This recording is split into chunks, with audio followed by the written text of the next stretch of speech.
Lagi-lagi dunia pendidikan dihebohkan dengan kematian seorang siswa dari SMP Tangerang. MH, 13 tahun, remaja, berasal dari SMK Tangerang, diduga meninggal dunia karena korban bullying. Ini bukan masalah kecil, ini masalah yang besar betapa rapuhnya sistem keamanan yang ada di dunia pendidikan. Mari kita kupas tuntas secara mendalam apa sebenarnya yang terjadi di negeri ini. Masih bersama saya, Ari Santoro.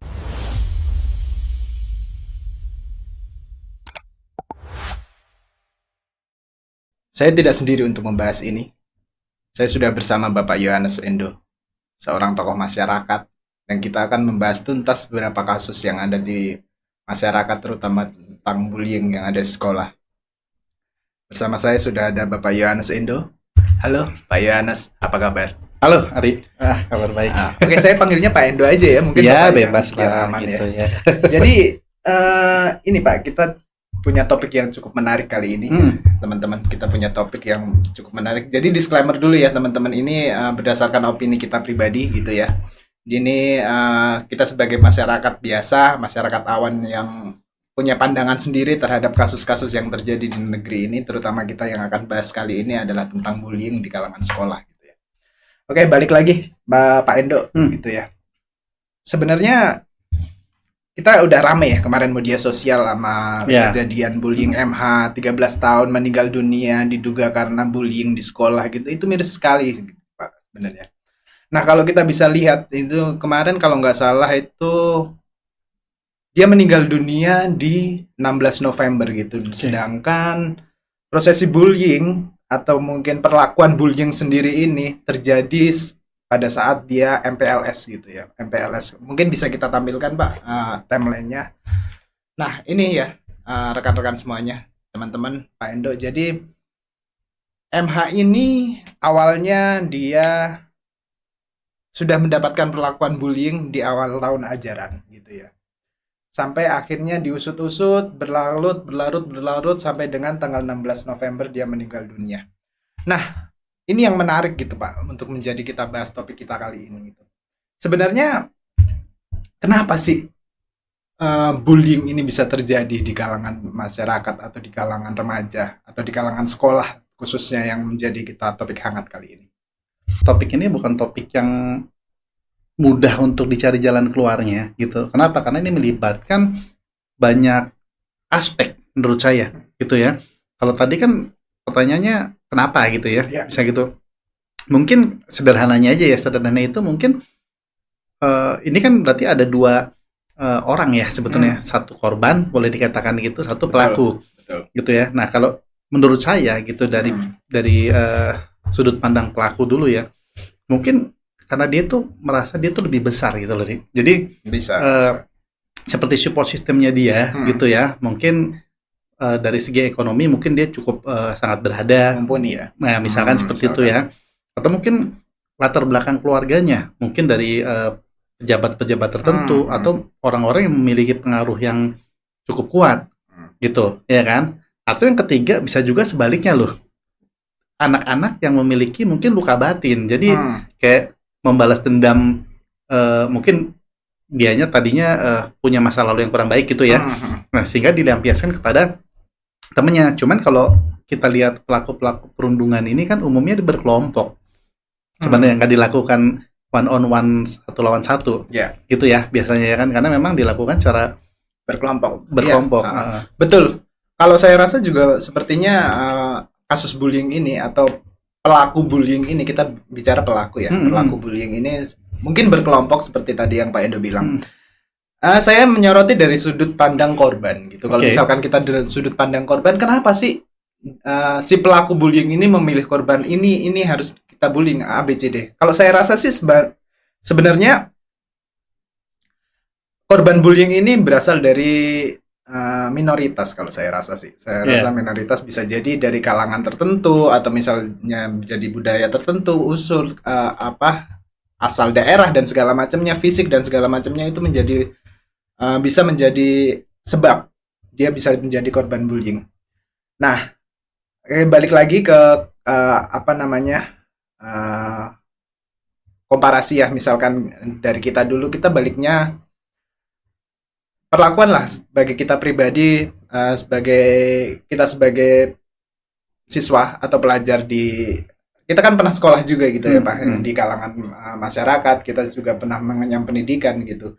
Gimana Pak dulu pada saat pertama kali belajar sekolah, apakah pernah mengalami juga rasanya dibully atau mungkin jadi pelakunya mungkin Bapak? Iya. Jadi memang ada hal yang sangat berbeda sih, gitu ya. Jadi mungkin masa-masa ini kan tadi anaknya SMP ya, yang SMP, yang kasus yang di Tangerang Selatan ya, Tangerang Selatan itu SMP. Nah, andai kata saya di posisi SMP itu mungkin kayaknya sih di era-era antara 90-an ya, 90-an awal. Betul. Gitu ya, antara 80 akhir sama 90-an awal gitu ya. Betul.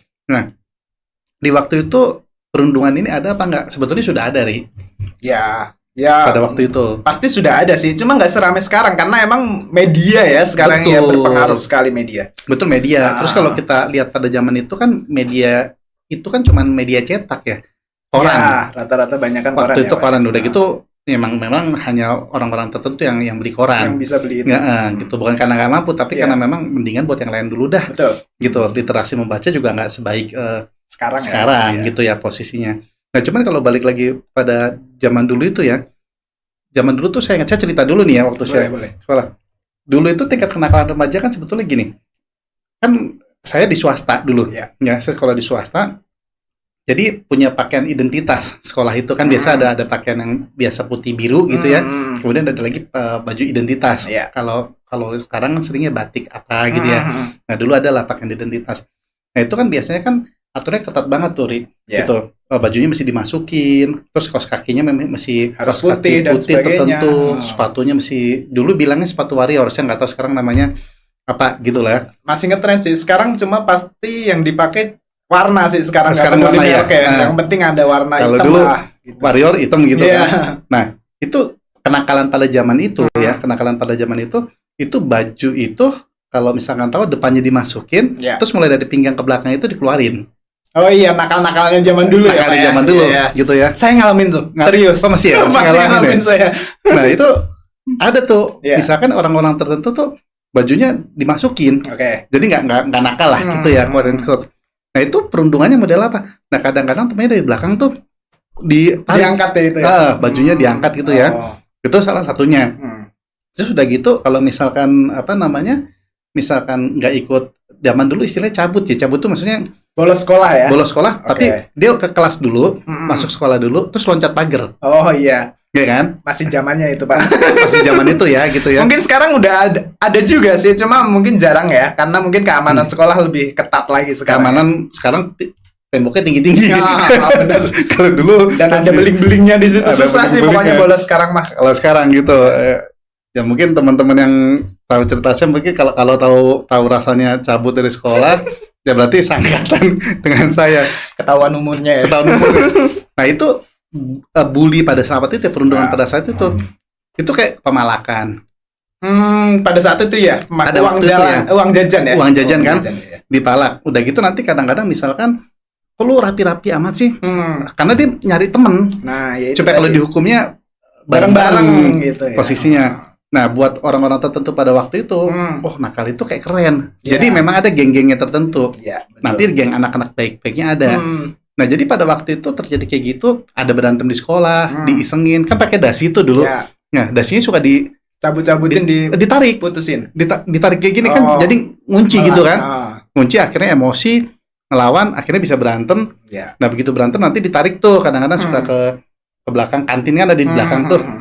Nah, di situ kadang-kadang suka ada terjadi cekcok di situ. Terjadi cekcok situ ya, semi berantem kecil lah. Cuman nggak se ekstrim sekarang. Misalkan kayak contoh, misalkan cuman dorong-dorongan, dada lu apa sih? Nah, cuman pada waktu itu kayak udah biasa gitu ya, dan itu udah selesai pada saat itu juga gitu, nggak bisa lanjutkan sampai berhari-hari gitu. Nggak nyampe kemana-mana gitu ya. Ya walaupun ada kasus-kasus tertentu, tapi itu sedikit sekali lah yang kedengaran ya, gitu, yang kedengaran gitu. Cuma kayaknya kalau misalkan kekerasan gitu, itu kan hal-hal wajib ya, ya ibaratnya bercandaannya anak sekolah lah begitu ya, kayak ngeluarin baju dan segala macamnya. Yang nggak ikut, ya udah dibully gitu kan, kayak itu hal biasa ya, dan ya udah di kalangan sekolah ya udah pulang-pulang beres, aman, tenang, terus temenan lagi gitu, nggak ada masalah sampai dengan apa namanya, melukai fisik dan segala macamnya. Saya rasa sih zaman dulu nggak separah sekarang. Betul, sih, betul. saya rasa. Nah, sebenarnya peran sekolah untuk melihat itu bagaimana, Pak, menurut Bapak? Peran sekolah, peran orang tua, hukum, ini kan sekarang udah menjadi hal yang miris gitu loh kalau kita lihat ya. Sekarang sampai korban sampai meninggal dunia, begini kan, ini terjadi berulang gitu loh. Terjadi berulang dan rentan waktunya yang ini lagi, ntar minggu berikutnya ada lagi, dan ya walaupun nggak sampai meninggal dunia, cuma kalau misalkan cacat fisik dan segala macamnya itu udah kriminal nggak sih, Pak, menurut Bapak? Menurut saya kalau sampai melukai, sampai apalagi tadi ya cacat fisik gitu ya, bahkan menyentuh dan menyakiti orang aja secara sengaja ya, menurut saya sih udah kriminal sih. Ya, menurut seharusnya saya. Ya. Nah, kalau menurut Bapak nih, gimana sih peran sekolah, orang tua, bahkan sampai ke hukum kalau misalkan itu jatuhnya ke kriminal ya? Orang tua tuh bisa berperan apa sih di situ? Terus gimana caranya sekolah melindungi? Sebenarnya yang dilakukan sekarang, apakah sistemnya perlindungan terhadap siswanya sendiri udah sangat benar atau bagaimana? Ya, karena kalau saya melihatnya ini sebenarnya PR bersama sih gitu. Jadi memang harus ada kerjasama gitu ya dari pihak orang tua dan sekolah. Ini dalam arti kita bicara dua sisi dulu ya. Satu sisi orang tua, yang satu lagi sisi sekolah gitu. Nah, dari sisi orang tua ini sebetulnya gini, kalau misalkan anaknya nakal, kemudian sekolah melakukan tindakan disiplin gitu ya, dan anaknya ngadu ke orang tua, terus orang tuanya balik lagi ke sekolah dan mengancam pihak sekolah. Kejadian tuh, Pak, kemarin, Pak. Oh iya, ada ya? Iya kan, kemarin yang lagi rame di Banten apa ya, kalau nggak salah ya, teman-teman pasti tahu sih, yang kemarin ada adegan apa, siswa merokok dan ditegur. Oh iya, pernah terus lihat tuh. Akhirnya viral di media sosial dan segala macam begitu kan modelnya kan. Iya. Nah, itu sebenarnya kan tugas sekolah untuk mendisiplinkan kan. Betul, saya setuju. Kerjasamanya antara orang tua dan pihak sekolahnya itu bagaimana sekarang prosesnya? Sebetulnya dari orang tua, sebenarnya gini, dari orang tua sendiri itu ketika menitipkan anaknya ke sekolah dalam kurun waktu tertentu, dalam arti kan dari jam berapa sampai jam berapa gitu ya. Jam belajar lah. Jam berapa jam belajar ya. Coba dipasrahkan dalam tanda petik ya gitu. Coba dipasrahkan supaya pendidikan itu biar dari sekolah sendiri.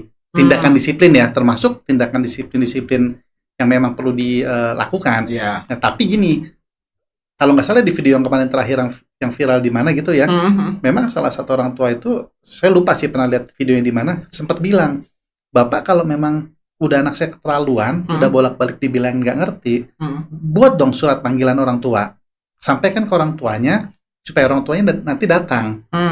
Nah, kecuali kalau misalnya udah orang tuanya sudah datang, sudah dikasih tahu, terus masih berulang lagi, nah itu mungkin lain cerita ya kondisinya. Walaupun ya yang di highlight adalah walaupun saya tidak bukan di posisi yang setuju jika memang pihak sekolah itu melakukan kekerasan secara fisik.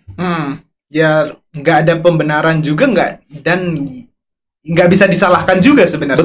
Betul. Maksudnya begini, kalau misalkan saya sebagai guru di sekolah gitu ya, misalkan saya sebagai guru di sekolah, Bapak sebagai siswa saya melakukan tindakan, ya kasarnya merokok di sekolah ya, saya pasti melakukan tindak tegas untuk itu dong. Nggak mungkin saya diam aja, karena Bapak udah dipasrahkan ke saya tanggung jawab saya selama di sekolah gitu loh. Saya harus mendisiplinkan gimana caranya. Sebagai orang tua juga nggak bisa serta-merta nggak terima kalau di anaknya didisiplinkan oleh guru gitu. Sekarang kan yang menjadi aneh ya kadang suka ya, Pak, kalau misalkan anaknya didisiplinkan gurunya, terus orang tuanya nggak terima, ngelapor ke polisi bla bla bla segala, kan lucu gitu loh jadinya. Nah, gimana sebenarnya seharusnya orang tua itu seperti apa seharusnya? Nah, sebetulnya kalau menurut saya ya gitu, karena saya juga orang tua gitu ya, tapi ini subjektivitas saya gitu ya. Sebetulnya gini, pada saat kita memasukkan anak kita ke sekolah tertentu, artinya kan kita sebagai orang tua udah percaya dong. Menitipkan sekolah itu. Artinya kita dari A sampai Z kita udah periksa. Kredibilitas sekolah itu. Ya kan? Akhirnya kita taruhlah anak itu di sana. Ya, artinya kita percaya sama sistem pendidikan di sekolah tersebut. Bagaimana cara mendidik dan semuanya lah. Ya. Nah, once begitu satu waktu anak kita didisiplinkan dan anak kita datang ke kita pasti melapor dong. Kan kita nggak tahu selain daripada laporan. Nah ini menurut saya ya, alangkah lebih baik kalau orang tuanya itu datang ke sekolah. Langsung datang aja orang Langsung datang sekolahnya. Ketika dia nerima laporan dari anaknya bahwa saya ditegur guru BK nih ABCD segala macam, sekarang ya saya ngelapor ke orang tua, orang tuanya datang ke sekolah, diklarifikasi dan diselesaikan. Betul, diselesaikan dalam konteks, maka ini ada parameternya juga. Misalkan gini, misalkan teguran yang dilakukan itu masih masuk akal, ya kan? Masih masuk akal, hanya misalkan cuma tepok ringan, misalkan gitu ya, cubit lah, apalah, umpama kayak gitu ya. Dan begitu anaknya sampai di rumah kan bisa dilihat ada bekas luka nggak, ada segala macam ya. Jadi dalam konteks nih saya tanda petik nih ya, maksudnya bukan gimana-gimana. Kita masih terapkan parameter, misalkan apakah terlalu cemen banget nggak sih kalau cuma disenggol dikit aja harus sampai nangisnya gimana, bombe terus harus lapor polisi dan segala macam gitu ya. Atau memang ada tindakan-tindakan tertentu yang betul-betul kekerasan fisik, misalkan nampar, ya kan, atau melempar pakai kursi, umpama. Karena kalau tadi sih sebenarnya saya mau ngomong lempar pakai penghapus atau kapur. Kalau zaman dulu ya. Kalau zaman dulu mas ada ini dilempar pakai penghapus. Bahkan dulu penggaris aja kita digepok biasa aja gitu loh. Penggaris ya mungkin kalau teman-teman yang seangkatan kan dulu kalau penggaris meter itu dari kayu. Iya. Tebelnya segini kalau saya. Betul. Itu digeplok tuh sini tuh kayak kita udah hari-hari aja gitu ya. Emang itu cara mendisiplinkan ya Pak. Nggak masalah gitu loh. Kalau zaman sekarang kan apa ya, orang tuh kok baperan gitu loh. Nah, gimana nih teman-teman kan pasti udah ada yang udah jadi orang tua nih. Ketika anaknya melakukan kesalahan di sekolah dan ditegur oleh sekolah, gimana responnya gitu? Mungkin kita lihat deh. Nanti coba komentar deh. Bisa. Nah, balik lagi Pak. Sistem pendidikan yang ada sekarang gitu ya, menurut Bapak gimana sih? Apakah kurikulumnya udah sesuai, terus program-programnya yang dilaksanakan udah sesuai? Dan kadang juga saya pernah mendapatkan cerita gitu ya. Saya nggak sebut namanya ya, entah itu sekolah swasta atau negeri ya, saya di luar itulah pokoknya. Jadi kadang-kadang guru itu cuma datang ngajar, entah siswanya mau bodo amat lah, dia mau senang, mau bisa nerima pelajaran atau enggak, mau dia, yang penting dia ngajar, datang jam 7 ngajar, jam 4 pulang, udah selesai gitu ya. Dia cuma melaksanakan tugas dia sebagai guru, tapi pendisiplinannya itu udah mulai berkurang sekarang Pak. Gimana itu? Jadi udah kayak semi apatis ya, udah mengarah ke apatis ya. Betul. Sebetulnya saya agak justru gini loh sebetulnya. Peran guru itu kan sebenarnya sangat penting ya buat kita gitu ya. Kadang-kadang juga saya agak ini sedikit. Kadang-kadang kita lihat kalau mungkin sekarang ya, guru itu ngajarin kita macam-macam gitu kan, supaya kamu bisa pinter, supaya kamu bisa ini. Tapi anak-anak sekarang mungkin akan berpikir bahwa ya lu aja jadi guru, ngapain ngajarin gue untuk jadi orang hebat? Kenapa nggak lu yang hebat? Oh iya. Kan ada juga anak-anak sekarang lebih kritis ya. Lebih kritis. Betul. Ya. Tapi nggak saya juga nggak menyalahkan dalam itu ya. Posisi itu karena memang anak-anak sekarang itu tumbuh kan dalam dunia yang berbeda dengan zaman kita dulu gitu ya. Udah pasti totally different lah kondisinya gitu ya. Nah balik lagi kalau misalkan guru yang ya udah datang terus tenggo ya istilahnya. Iya, tenggo pulang ya udah, yang penting dia ngajar, ngasih materi, entah siswanya mau paham atau enggak, mau dia nakal di sekolah atau enggak, ya udah bodo amat gitu. Karena emang rata-rata guru tuh udah susah, atau bukan susah ya, ibaratnya apa namanya?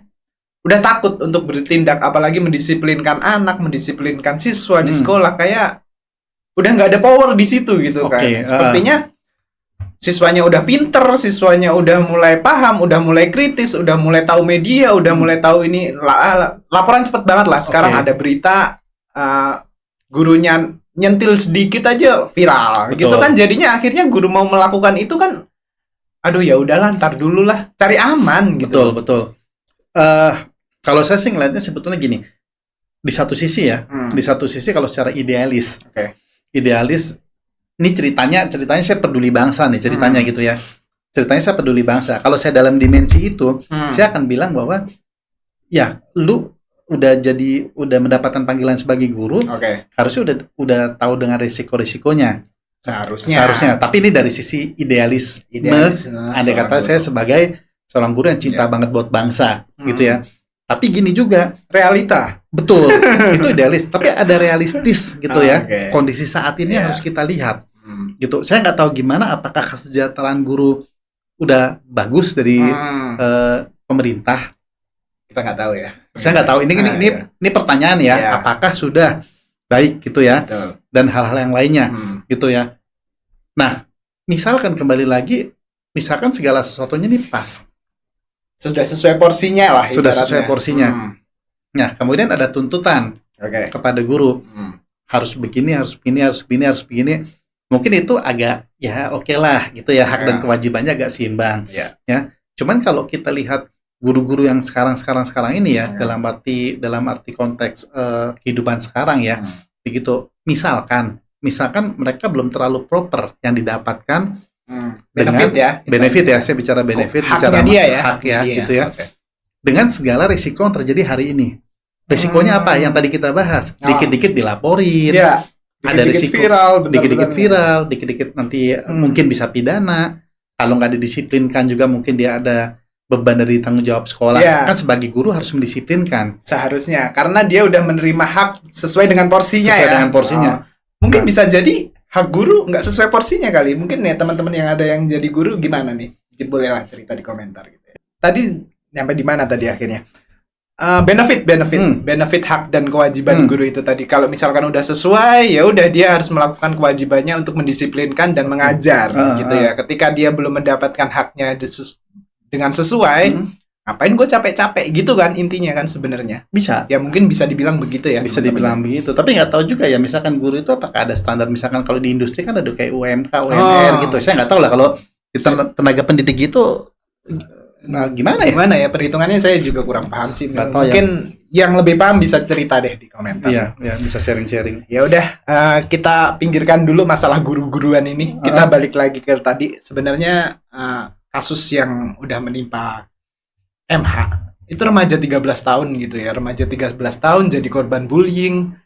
Dia akhirnya meninggal dunia. Ini sebenarnya yang salah siapa sih? Sebenarnya yang salah apa sih? Sekolah kah? Sistemnya kah? Atau emang dianya yang bersalah kah? Keluarganya, orang tua, atau siapa sebenarnya?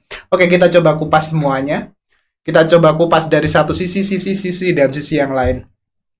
Nah, mungkin kita harus lihat dari sisi yang pertama nih. Sisi korbannya dulu. Menurut Bapak, sisi korbannya MH ini bagaimana di sekolah? Karena kalau misalkan saya lihat di media-media berita gitu ya, atau kita udah lihat timelinenya tadi, dia itu mendapatkan perlakuan bullying itu dari MPLS gitu loh. Kalau misalkan dari MPLS kan itu baru pengenalan sekolah gitu loh, udah dapat bullying gitu. Gimana rasanya dia mendapatkan, atau emang dia jadi minoritas dari kalangan kelompoknya yang lain, atau dari teman-temannya seperti apa, kita kan juga kurang tahu ya, karena emang saya coba kulik-kulik berita itu tidak tersampaikan gitu. Nah, dari sisi pelakunya sendiri ini diduga dari teman seangkatan, dan ini udah jadi kekerasan banget gitu loh. Kekerasan jadi kriminal nggak sih Pak menurut Bapak? Ya kalau kasusnya sampai yang seperti itu ya, itu sampai memakan korban jiwa gitu ya, menurut saya sih pasti kriminal gitu. Ini dalam kacamata awam ya, kacamata awam kita nggak tahu tentang hukum ya, nggak tahu. Dalam kacamata awam kayaknya sih kriminal gitu jatuhnya. Tapi kan dia di bawah umur Pak. Nah itu, masa kan kita sering juga ngeliat kayak gitu kan, ada kasus-kasus yang dilakukan oleh di bawah umur, tapi itu kriminal gitu loh. Nah sehingga ini urusannya gimana? Apakah nanti cuma direhabilitasi, dikembalikan ke orang tua atau apa? Tapi ini masalahnya udah ada nyawa yang hilang walaupun kasus itu. Walaupun ini belum terang benderang ya, maksudnya apakah karena kan ini baru diduga kan, gara-gara perundungan itu sehingga dia meninggal, atau mungkin karena bisa juga mungkin apakah punya penyakit sesuatu yang lain, kita nggak tahu ya, sehingga bully itu dikambing hitamkan, kita nggak tahu ya. Jadi banyak aspek lah, karena nggak dijelaskan di situ sih. Sebenarnya media juga nggak membuka dan belum ada yang investigasi secara langsung menelusuri ini sampai sekarang. Kalau nggak salah, polisi masih investigasi kasus ini, masih ditelusuri secara mendalam gimana sebenarnya motifnya, apa peran sekolah dan sebagainya masih ditelusuri sampai dengan sekarang. Belum ini ya, belum bisa berarti. Belum final gitu loh, belum clear dan belum ada keputusan sih saya rasa per hari ini. Beritanya itu memang kayaknya sedikit sekali ya, maksudnya artinya walaupun beritanya banyak tapi berita perulangan kayaknya dari media A dimaksud ke B, ke C, ke D, tapi beritanya sama. Dan nggak ada yang diperluas gitu ya, ibaratnya nggak ada yang membuka sampai dengan ke dalam sebenarnya apa sih, sebenarnya kenapa sebenarnya. Nah itu masih jadi pertanyaan ya sampai dengan sekarang. Oke. Tapi kalau menurut ya udahlah pemahaman yang kita pahami gitu ya. Gimana sih peran sekolah di situ Pak sampai kejadian sampai meninggal dunia? Emang nggak ada mediasi, emang nggak diawasin gitu kan? Gimana gitu loh sampai dengan anaknya meninggal dunia, emang nggak ada komunikasi dengan orang tua atau gimana gitu kan? Lucu gitu loh. Ini udah sangat ya miris. Saya melihatnya sangat miris sekali gitu loh yang terjadi kan. Ini nggak sekali tapi berulang kali dengan kasus yang sama gitu kan. Pastinya menjadi hal yang patut kita telusik lebih dalam gitu. Semoga sehingga ini nggak terulang gitu loh kemudian harinya. Nah, gimana sih seharusnya peran sekolah ataupun peran hukum di dalamnya untuk kasus MH ini sendiri? Ya, sebenarnya dari satu-satu dulu ya, gitu ya, dari peran sekolah dulu ya. Karena memang ini belum terang benderang, jadi gini. Pada saat, apalagi tadi kan sejak MPLS ya. MPLS. Nah, itu. MPLS itu bulan apa ya? Juni kah? Juli? Kira-kira? Juni deh, Mei Juni kalau nggak salah. Mei Juni ya. Nanti teman-teman tolong dilurusin ya, gitu ya. Anggaplah ini Mei Juni ya. Anggap aja Mei Juni.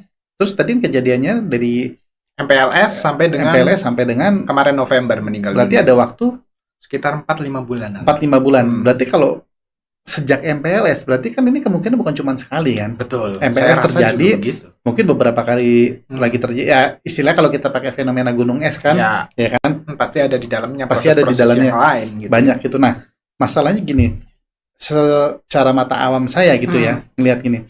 Yang pertama melihat kasus ini sampai hari ini gitu ya, kita tayang ini kayak belum terang benderang. Ya. Kayak susah gitu ya, atau memang betul kasusnya susah diselidiki, kita nggak tahu gitu ya. Dan yang kedua, dalam beberapa bulan perundungan itu terjadi, menurut saya harusnya pihak sekolah itu punya metode untuk mengidentifikasi. Ini kayaknya ada sesuatu yang aneh nih. Jadi udah ketahuan duluan ya? Harusnya ya gitu. Apakah sekarang ada atau tidak, saya nggak tahu. Ini kan kita bicara bicara dalam konteks seharusnya ada metodenya gitu loh ya kan. Misalkan kan sebetulnya udah kelihatan ya kalau kita lihat kacamata, oh ini sering kumpul-kumpul sini, udah ketahuan duluan ya, ini harusnya begini ya kan. Nah apalagi dengan hari ini gitu ya. Apakah CCTV bagaimana? Kalau dilihat dari berita sih minim ya bukti CCTV dan segala macamnya. Apakah mungkin ini nyambung dari yang kita obrolin tadi tentang hak kewajiban guru itu? Bisa dikaitkan nggak di situ? Karena ketika oh ya udah ada kejadian kumpul-kumpul segala macam, anak-anak ya udah dibiarin aja gitu. Kita nggak tahu ya sebenarnya apa yang terjadi sebenarnya ya. Cuma ini dugaan ya. Kayak kalau dugaan kan bisa dari manapun ceritanya kita menduga gitu kan. Kita coba kait-kaitkan saja. Kalau misalkan seperti itu bagaimana gitu? Apakah emang kepedulian dari sistemnya kah yang bermasalah kah? Atau mungkin dari guru-gurunya kah yang bermasalah? Kita ya coba kupas deh di sini. Menurut Bapak nih, gimana kalau misalkan dari sisi hukumnya sendiri? Ataukah emang kita udah aman dengan itu? Perlakuan seperti ini, tindak kriminal yang tadi dibilang Bapak. Apakah udah terlindungi semuanya? Kalau ini agak-agak susah ya kalau terlindungi, karena buktinya misalkan, karena makanya ini tadi di awal kan ini melibatkan banyak aspek gitu. Dari aspek gurunya, kayaknya gurunya juga merasa belum terlindungi. Buktinya dia nggak mau mendisiplinkan, dia takut gitu ya. Itu satu. Kedua, dari korban ya. Ini bukan hanya dalam skop si kasus yang Tangerang Selatan ya, dalam arti luas gitu ya. Pasti kan ada korban ya. Nah, korban ini sebetulnya dia punya ini nggak gitu loh, punya rasa aman nggak ketika dia di dalam sekolah itu, misalkan ketika saya ngadu ke guru, sekarang masih ada guru BP nggak ya? Saya rasa sih masih sih Pak. Masih ya guru BP ya? Saya rasa masih. Misalkan ada guru BP gitu ya, ketika dia mengadu ke guru BP, kira-kira dapat respon positif nggak? Dapat perlindungan nggak? Tapi kemarin itu udah ada, kalau kita lihat dari timelinenya itu udah ada mediasi di situ Pak. Jadi udah ada, kalau kita lihat dari kasus gitu, udah ada mediasi antara pihak sekolah dengan keluarga gitu. Tapi nggak ada perlindungan perjanjian atau dari pihak terduga pelaku dia udah menyanggupi biaya pengobatan dan segala macamnya, tapi nggak ada kontrak, ibaratnya nggak ada perjanjian tertentu tertulis bahwa atau emang dilindungi oleh hukum atau emang pihak-pihak terkait yang mendukung itu gitu, ibaratnya cuma apa ya kalau kita bilang ya lisan aja gitu loh, jadi nggak ada. Berarti udah ada mediasi itu ya? Sudah ada mediasi, tapi korban udah terlalu parah. Oh, berarti kalau udah ada mediasi, berarti terkonfirmasi bahwa perundungan itu betul terjadi dong. Ya, perundungan itu terjadi, benar terjadi gitu, udah dikonfirmasi bahwa dilakukan mediasi antara keluarga korban, keluarga diduga pelaku, Oke. dan sekolah gitu. Itu Oh. udah ada mediasi di situ, Pak. Oh, tapi korban ini udah masuk rumah sakit ya? Udah masuk rumah sakit dan udah parah. Itu kalau nggak salah hamin seminggu sebelum dia meninggal. Oke. Jadi itu kondisinya udah sangat kritis, udah di ICU dan segala macamnya, karena emang itu tindak kekerasan ya. Kemarin tuh kalau nggak salah saya baca itu ada pukulan keras di bagian kepala gitu dengan bangku, kalau nggak salah ya bangku di bagian kepala, jadi sehingga dia harus di ICU, akhirnya meninggal dunia. Nah, proses mediasi itu dilakukan seminggu sebelum dia meninggal dunia. Oh, oke. Jadi udah terlalu terlambat, sangat terlambat. Ya itu yang tadi saya bilang gitu. Sementara dari MPLS itu kan beberapa bulan tuh. Ya. Apakah mungkin dari bulan-bulan awal MPLS ini apa betul tidak ketahuan? Ya. Ya kan? Atau memang sama sekali bisa jadi juga kan memang MPLS itu terjadi, namanya juga MPLS ya. Mungkin habis itu tidak terjadi apa-apa lagi, baru terjadi lagi di akhir. Finalnya kemarin itu. Bisa jadi juga kan, karena kan kita nggak tahu nih. Artinya kan kita juga nggak bisa dalam konteks kita nggak bisa membela ke sana atau membela ke sini, gitu ya. Karena kan memang ini kan belum clear ya. Belum clear. Jadi kayaknya nggak bagus juga kalau kita memihak sana atau memihak sini. Cuman kalau kita lihat secara konteks secara utuh ini, mediasi udah dilakukan seminggu kurang lebih ya, seminggu sebelum meninggal itu berarti kan memang kejauhan ya gitu ya. Kalau sangat kejauhan sekali sih Pak. Karena kan itu tadi kan sejak MPLS. Ya, berarti di bulan Maret itu kan udah ada proses, ibaratnya udah ada tindakan bullying tuh. Berjalan sampai akhirnya dia parah, digetok pakai bangku itu tadi, parah masuk ICU, baru ada mediasi gitu. Kan udah itu digetok pakai bangku tuh. Confirm atau confirm? Oh, confirm ya. Pokoknya ada benda keras yang menghantam kepalanya. Oh, di berita itu ya. Di berita ya. Oke. Jadi emang seperti itu, kan itu udah sangat lama sekali gitu ya prosesnya. Nah itu ngapain aja gitu loh, sistem menjaga itu enggak sih? Ya itu dia, makanya tadi kan sebenarnya dikerjain apa enggak? Atau mungkin sebenarnya dikerjain tapi nggak terpublikasi. Ya bisa Cuman jadi seperti itu. Sebenarnya menurut saya ya gitu, kalau memang sistem itu sedang berjalan dan memang ada sesuatu yang bisa diupdate ke publik, ya harusnya disampaikan. Harusnya disampaikan aja gitu, karena publik kan pasti kan menunggu. Apalagi kasusnya udah sampai mencuat ya, viral gitu ya, mencuat ya, karena kalaupun di belakang layar sebenarnya bekerja tapi tidak dipublikasi, kan kasihan juga gitu masyarakat. Bertanya-tanya juga ngapain kasus aja gimana gitu ya. Contohnya kita kan kita juga nanya gimana sih gitu loh. Betul. Ya udah, kita serahkan aja ke pihak-pihak yang berkepentingan gitu ya. Kita serahkan ke pihak yang berwajib, kita serahkan ke sekolah, semoga semuanya mendapatkan jalan keluar yang terbaik lah ya, gitu ya. Oke, mungkin sebelum kita tutup, kesimpulan apa nih Pak yang bisa diambil dari kejadian ini gitu? Apa sih fungsinya peran pemerintah atau mungkin peran dari orang tua, siswanya itu sendiri, terus apa mungkin ada ide-ide lain lah yang bisa diterapkan sehingga kasus-kasus ini tidak berulang gitu ya kan, nggak mau kita terulang terus anak kita kasihan nanti di sekolah dia jadi nggak nyaman dan sebagainya. Gimana Pak? Menurut Bapak mungkin ada ide-ide yang bisa disampaikan? Jadi memang lagi mungkin ini menurut saya kan ini melibatkan banyak ini ya, banyak aspek gitu ya, banyak aspek dan banyak pihak sebetulnya yang harus memang menyelesaikan masalah, boleh kita bilang ini masalah bangsa ya gitu, masalah bangsa gitu ya.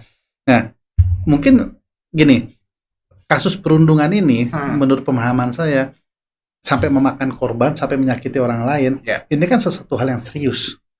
Setuju ya? Setuju ya, ini serius gitu. Dan menurut saya apakah ini masuk dalam kategori quote and quote ya, Hmm.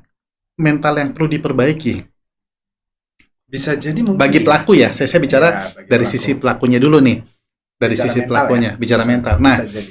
kalaupun itu terjadi gitu Hmm. ya, sebetulnya kan di Indonesia setahu saya kan, itu kan sekarang udah banyak tenaga-tenaga psikolog ya, gitu, tenaga Oke. psikolog Hmm. yang memang dia tuh ahli di bidangnya, Hmm. dan saya rasa cukup proper ya, Oh. cukup proper untuk menolong orang-orang Hmm. Ya. yang memiliki quote and quote gitu ya, Hmm. mental atau jiwanya tuh sakit. Dalam hal ini si pelaku bullying itu tadi ya. Pelaku. Oke. Pasti kan itu kan ada keinginan, misalkan gitu ya, Iya. keinginan melukai orang lain, Iya, keinginan dan sebagainya, menyakiti dan orang sebagainya. lain, walaupun kadarnya beda-beda ya. Betul. Itu kan sesuatu hal yang tidak normal. Oke. Bener nggak?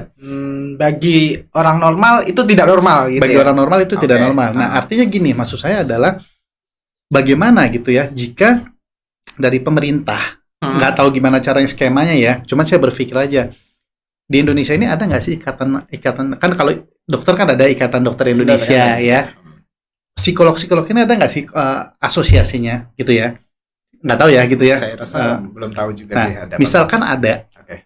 misalkan ada gitu, kalaupun belum ada, gimana kalau memang itu diinisiasi, Iya, dibentuk iya. gitu ya, kemudian pemerintah coba memfasilitasi Hmm. atau mengakomodir segala keperluan itu.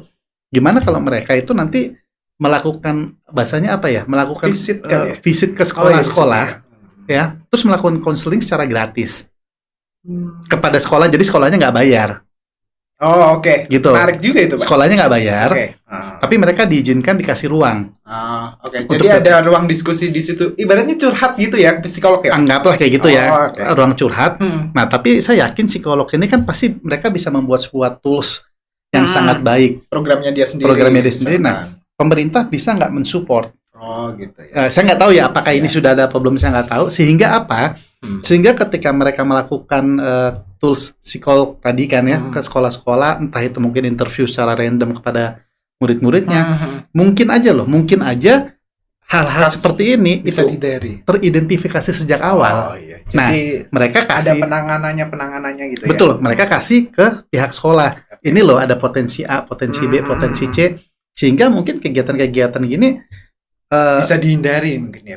kok jadi kegiatan, saya jadi maksudnya hal-hal yang dilakukan oleh perundungan ini gitu ya, itu mungkin bisa dihindari dan bisa dikurangi, atau mungkin orang-orang yang tersuspek mungkin ya bisa jadi ya, oh ini kayak bibitnya kayaknya ada ke arah sana nih. Nah, itu mungkin sekolahnya bisa diedukasi oleh psikolog tadi, dikasih tahu caranya. Menarik. Nah, kan maksud saya Menarik Ya. sekali. Benar-benar. Ketika kita buat asosiasi atau ibaratnya saya lah psikolognya datang ke sekolah, Pak Edu punya sekolahan, gimana cara saya mengidentifikasi di situ? Oh, ini ada cacat mental nih orang nih. Ibaratnya ada arah ke sana nih untuk bullying dan bikin kenakalan remaja zaman sekarang lah ibaratnya begitu. betul. Bisa teridentifikasi dari Betul, awal. betul. Iya. Jadi- Menarik kan, teman-teman? Jadi si orang-orang psikolog Indonesia pasti banyak banget, saya yakin deh. saya Dia tenaga-tenaga psikolog.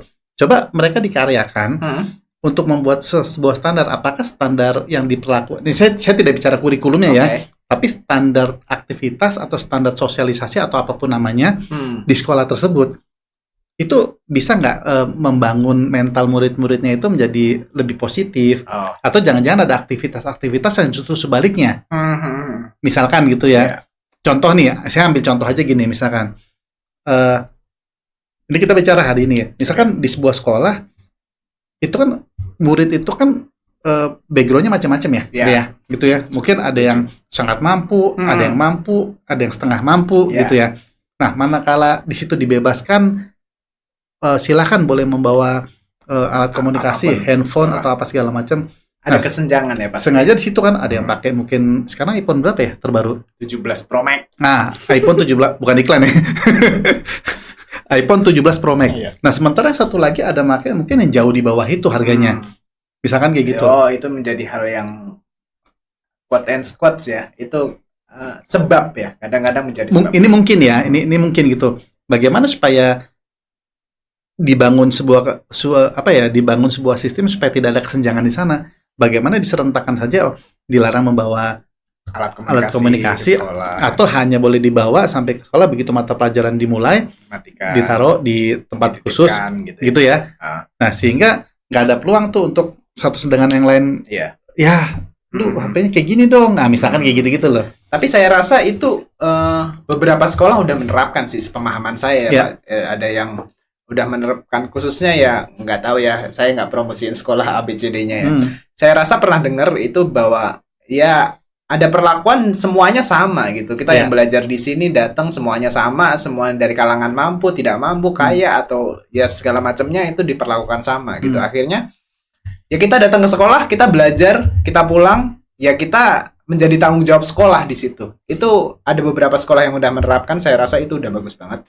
Mungkin bisa diterapkan yang belum menerapkan. Jadi kedisiplinan itu dimulai dari sekolah juga bisa. Kedisiplinan dimulai dari orang tua juga bisa, dari siswanya sendiri pun juga bisa. Nah, dari pemerintah sendiri, Pak, menurut Bapak, atau mungkin dari hukum deh, dari sisi hukum, gimana cara melindunginya agar tindakan-tindakan seperti ini tidak terulang lagi? Nah, kalau dari sisi situ ya gitu ya, mungkin saya berpikir, balik lagi ya, saya nggak tahu apakah itu sudah dilakukan atau belum, ini saya cuma kepikiran aja gitu ya, namanya juga ditanya mendadak gitu ya. Cuman dari sisi hukum, apakah kita sudah melakukan edukasi ke sekolah? Jadi sama kayak kalau tadi kan saya kasih contoh kan dari psikolognya. Kalau psikolog kan mencari akar penyebab, ada apa tidak, potensi ada nggak. Tapi kalau dari sisi hukumnya udah mungkin ada edukasi belum ke betul. Misalkan diedukasi aja, coba misalkan ke sekolah dulu. Ya, ini kategori masyarakatnya sekolah artinya ya. Ke murid-muridnya juga bahwa tindakan-tindakan seperti ini ada sanksi hukumnya loh. Karena misalkan kalau kita lihat gini loh, anak-anak sekarang itu kan media sosial kan udah kayak di depan mata kan. Dia jago banget. Iya kan? Dikit-dikit dilindungi, ada namanya istilah tuh di bawah umur, dikit-dikit di bawah umur, dikit-dikit di bawah umur. Iya. Bener nggak? Itu tindakan kriminal pun di bawah umur di gitu. Bawah akhirnya hukum tumpul ke sana gitu. Kan bisa membentuk daya pikir mereka bahwa kalau gue kayak gini nggak apa-apa, gue masih belum 17 tahun kok gitu. Padahal mindset anak-anak sekarang tuh mereka tuh udah pada cerdas-cerdas dan pinter-pinter banget. Agree, gitu. Setuju. Remaja-remaja sekarang udah teknologinya melek banget, mereka udah bisa melakukan hal apapun, kriminalitas segala macamnya. Ketika dia udah memahami bahwa gue belum dapat hukuman nih, gue belum cukup umur untuk mendapatkan hukuman dan pidana dan segala macamnya. Ya akhirnya dia bebas melakukan itu. Kontrol orang tuanya harus diperkuat dan diperketat lagi. Betul, karena memang sebetulnya sama aja ya, kalaupun anak-anak ini mencari informasi tentang hukum dan kriminal gitu ya, mereka cari googling, mereka cari di YouTube atau mereka chat GPT juga bisa jawab. Masalahnya kan mereka akan menghindari hal itu untuk mencari. Justru itu tadi makanya ide kenapa nggak jemput bola? Oh iya, jadi datang ke sekolah, mengedukasi. Head to head semuanya, home to home gitu ya. Betul, dan jangan cuma sekali-sekali gitu, karena memang sering kan dilakukan. Kalau sering dilakukan akan jadi masuk ke otak gitu kan ya. Betul. Nah mungkin ya itu ya bisa jadi salah satu bebas ya kita membantu. Ide apapun ya. Mungkin teman-teman kalau punya ide bisa ditulis di komentar. Sebenarnya biar nggak terjadi masalah yang serupa, apa sih yang bisa dilakukan pemerintah, bisa dilakukan sekolah, boleh ditulis di komentar. Nah, sekali lagi kita sampaikan duka yang mendalam. Kita turut berbelasungkawa atas kejadian atau tragedi yang menimpa MH. Semoga keluarga diberikan ketabahan dan semoga almarhum diberikan tempat terbaik di sisinya. Sampai ketemu lagi di episode-episode kami yang selanjutnya. Tetap solid, tetap semangat, tetap cari inspirasi, jangan pernah lelah untuk cari See you. Cause I hold you to that. Call me back. I just need you to call me back. How many times I have to call you back? Bro, you back, thinking that we still gon' match. Call me back. Call me back.